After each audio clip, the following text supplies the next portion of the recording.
Hello dear student, मैं अविनाश पांडे आप सभी का फिर से ऑनलाइन एमएस की ऑनलाइन क्लास में स्वागत करता हूं। आप लोग देख रहे हैं क्लास 8 की इंग्लिश हम लोग पढ़ रहे हैं। सब्जेक्ट इंग्लिश है, ये रीडर। देखेंगे लेसन वन का 2 पैराग्राफ हम लोग पढ़े हैं। 2 पैराग्राफ आज हम लोग फिर से पढ़ेंगे। लेसन का नाम है I wander lonely as a cloud. इसमें देखेंगे कुछ वर्ड है, उसके नीचे हमने अंडरलाइन किया है। ये आप लोगों को टफ लगेंगे, इसका अर्थ मैं हिंदी में बताऊंगा। उसके अलावा भी अगर आपको कोई टफ लगता है तो उसको आप लोग मैसेज करके भेज दीजिएगा, उसका अर्थ भी मैं बताऊंगा आप लोगों को। चलिए स्टार्ट करते हैं, शुरू करते हैं। अभी यहाँ से डैफोडिल्स की पोयम है, कविता है, आगे से देखिए। The waves beside them danced, but they outdid the sparkling leaf in glee। जो पहली लाइन देखेंगे, द बेस, बेस मीन्स होती है तरंगे या लहरें, देम उनके, डांसेड, डांस, डांस मीन्स नाचना। यहाँ देखेंगे तरंगे नाच रही थी, तरंगे लहरें जो थी नाच रही थी। But they outdid the sparkling leaf in glee। यहाँ देखेंगे जो अलग अलग वर्ड दिए गए हैं उसका भाव अलग प्रकार से बनाया गया है। यहाँ इसका मतलब था बट में होता लेकिन, दे उनके लिए, आउट, आउट मीन्स बाहर, डिड किया, द स्पार्किंग चमकती हुई, लीफ पत्तियां, इन ग्ली, ग्ली में प्रसन्नता में, अत्यधिक प्रसन्नता में। तो इसका अर्थ हो जाएगा लेकिन वे चमक रही थी, चमक रही थी, चमकते हुए लहरा रही थी, प्रसन्नता से, प्रसन्नता से चमकते हुए लहरा रही थी। पेड़ों की पत्तियां चमकते हुए लहरा रही थी। आगे देखते हैं हम लोग। A poem could not be but gay. यहाँ इस लाइन में हम लोग देखेंगे किस पेड़ों की बात हो रही है, किस पेड़ों की पत्तियों की। और यहाँ पर हम लोग देखेंगे जो डैफोडिल्स का पेड़ है, फूल है, उसी फूल के बारे में बात हो रही है, तो उसी के पत्तियों के बारे में यहाँ पर कवि बता रहा है। और उसकी पत्तियां प्रसन्नता पूर्वक लहरा रही हैं, प्रसन्नता पूर्वक झूम रही हैं। ए poet could not be,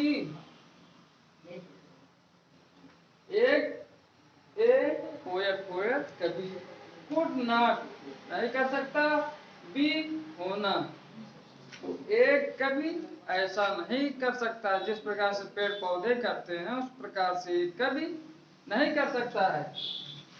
but गे लेकिन आनंदित हो सकता, गे मीन्स आनंदित, खुश हो सकता है उसको देख करके। इन सच ए जोकन कंपनी, इन में सच इस प्रकार से, ए जोकन कंपनी, जोकन कंपनी एक प्रसन्नचित जो माहौल होता है, खुशनुमा माहौल होता है, उसमें एक कवि सम्मिलित हो सकता है, सम्मिलित होकर के उसका आनंद ले सकता है। ऐसा नहीं कर सकता है, पेड़ों की तरह व्यक्ति नहीं कर सकता है, लेकिन उसके साथ, उसको समझ करके, उसके भाव को समझ करके उसके साथ आनंद ले सकता है। आई गेड एंड गेड, गेड मीन्स यहाँ देखेंगे, गेड मीन्स होता है लगातार देखना, लगातार एक टकटकी लगाकर हम लोग देखेंगे तो उसको कहते हैं गेड, घूरना भी जिसको कहते हैं। आई गेड एंड गेड, मैं लगातार देखता रहा, गेड एंड गेड, मैं लगातार देखता रहा। बट लिटिल थॉट, थोड़ा सोचता रहा, सोचता भी रहा, लगातार देखता रहा और सोचता रहा, देखकर सोचता रहा। व्हाट वेल्थ, कौन सा धन, the show to me had brought, show means दिखाना, टू मी मेरे लिए, हैड ब्रॉट लाया गया है, कौन सा धन मेरे लिए दिखाने के लिए लाया गया है। अब इस पैराग्राफ को हम लोग एक बार इसका भावार्थ समझते हैं। द वेव्स जो तरंगे होती हैं, लहरें होती हैं, वो भी नाच रही थी, डांस कर रही थी, नाच रही थी। बट दे आउटडिड द स्पार्किंग, लेकिन वे चमक रही थी। आउटडिड द स्पार्किंग, लेकिन उनकी जो पत्तियां थी पेड़ की, कौन सा पेड़ है यहाँ पर, डैफोडिल्स का पेड़ है, तो उसकी जो पत्तियां थी चमक रही थी, इन प्रसन्नता पूर्वक चमक रही थी। यहाँ कभी आगे कैसा कहता है कि कभी ऐसा नहीं कर सकता है, लेकिन उसको देख करके आनंदित हो सकता है, उसके साथ सम्मिलित होकर के आनंद ले सकता है। आई गेट, अब कभी आगे कहता है कि मैं लगातार देखता रहा और मन में अपने सोचता रहा कि कौन सा धन मुझे दिखाने के लिए लाया गया है। चलिए तो ये पैराग्राफ आप लोग ध्यान से देखेंगे। हम अगला पैराग्राफ देखते हैं। अगले पैराग्राफ में पहले यहाँ से देखेंगे, पहली लाइन देखेंगे, फार ऑफ, आफ्टर से ही आफ्टर बनता है, जिसको हम लोग कहते हैं प्रायः, निरंतर, लगातार, अक्सर जिसको कहते हैं साधारण रूप में। तो फार वाट ज्यादातर, अधिकतर, when on my couch, couch जैसे बेड होता है, बिस्तर होता है, जब हम लोग अपने बिस्तर पर जाते हैं उसको हम लोग बेड कहते हैं। यहाँ किसी किसी भाषा में इसका काउच का प्रयोग होता है। तो ऑन माई काउच, जब मैं अपने बिस्तर पर जाता हूँ, आई लाई मैं लेटता हूँ, लाई मीन्स लेटना, इन बैकेंड, बैकेंड मीन्स होता है जैसे चिंताग्रस्त, दुखी, और इन बैकेंड मीन्स होता है खाली, खाली खाली रहेगा उसको हम लोग बैकेंड कहेंगे। और इन पेंसिव, पेंसिव मीन्स होता है उदासीन, जिसके दिमाग में कुछ नहीं रहता उसको हम लोग कहते हैं उदासीन, कुछ नहीं होता है उसको हम लोग कहते हैं पेंसिव। पेंसिव मूड एकदम खाली उदासीन मन से। तो जब in vacant or in pensive mood, जब मैं अपने बिस्तर पर लेटता हूँ खाली समय में और उदासीन मन से, they flash upon that inward eye, they flash, flash में चमकना, तो they flash वे चमकते हैं, क्या चमकते हैं, डैफोडिल्स के फ्लावर चमकते हैं। upon that inward eye, मेरे आंखों के सामने, डैफोडिल्स के फ्लावर मेरी आंखों के सामने चमकते हैं।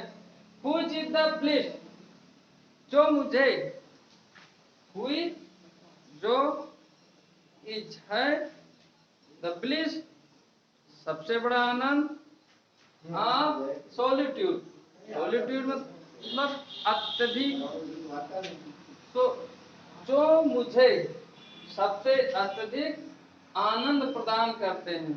सॉलिट्यूड, सॉलिट्यूड हम लोग देखेंगे जैसे रेगिस्तानी इलाका रहता है, वहाँ पर कोई पेड़ पौधे नहीं रहते हैं, पानी, वहाँ पर पानी नहीं होता है, तो रेगिस्तान जैसे होता है, एकदम खाली स्थान होता है, वहाँ पर अगर कोई पेड़ हो जाए या किसी व्यक्ति को पानी मिल जाए तो उसी को हम लोग क्या कहते हैं, सॉलिट्यूड कहते हैं इंग्लिश में।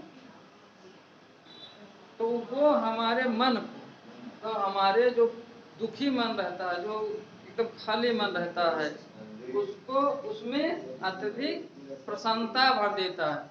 जो मेरा दुखी मन रहता है उसमें अत्यधिक प्रसन्नता भर देता है। And then my heart with pleasure फिर, और मेरा हृदय, और मैं then, और तब मेरा हृदय with pleasure, pleasure प्रसन्नता प्रसन्नता से फिर भरता है, तब मेरा हृदय प्रसन्नता से भर जाता है, खुशी से भर जाता है। एंड डांसेड विद द डैफोडिल्स, और मेरा हृदय डैफोडिल्स के फूलों के साथ नाचने लगता है। तो इसको चलिए एक बार फिर से देखते हैं, दूसरा पैराग्राफ। हर आप प्राया व्हेन ऑन माई काउच, जब मैं अपने बिस्तर पर आई लाई लेटता हूँ, इन वैकेंट खाली अथवा उदासीन, उदासीन मन से, चिंतित मन से, दे फ्लैश, तो वे चमकते हैं, डेफोडिल्स के फ्लावर चमकते हैं, अपॉन दैट इनवर्ड आई, मेरी आंखों के सामने चमकते हैं, which is the bliss of solitude, जो मेरे खाली स्थान को, मेरे हृदय में जो खाली स्थान है, बंजर स्थान है, उसमें सबसे अधिक प्रसन्नता प्रदान करते हैं। And then my heart with pleasure fills, और तब मेरा हृदय खुशी से भर जाता है। And dances with the daffodils, और डैफोडिल्स फूलों के साथ मेरा हृदय नाचने लगता है। यहाँ पर पूरी कविता में कवि ने किसकी बात की है? डैफोडिल फ्लावर की बात की है।